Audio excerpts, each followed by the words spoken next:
Dahil sa banta ni Typhoon Tino, naka-full alert status na ang kapulisan ng Police Regional Office 8 upang matiyak ang kaligtasan at seguridad ng mga residente sa riyon. Magbabalita dyan si Patrolwoman Cristel Palafox.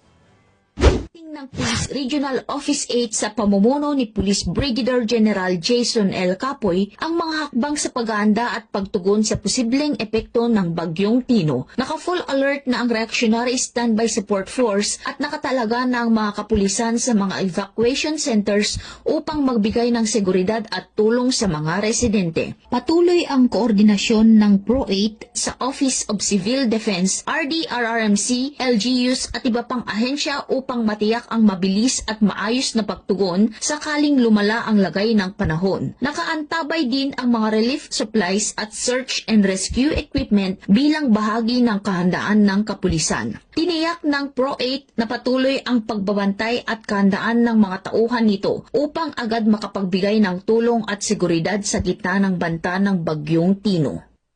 Mula dito sa Eastern Visayas, ako ang inyong PNN correspondent, Patrolwoman Palafox, alagad ng batas na kataguyod ng Balitang Pulis.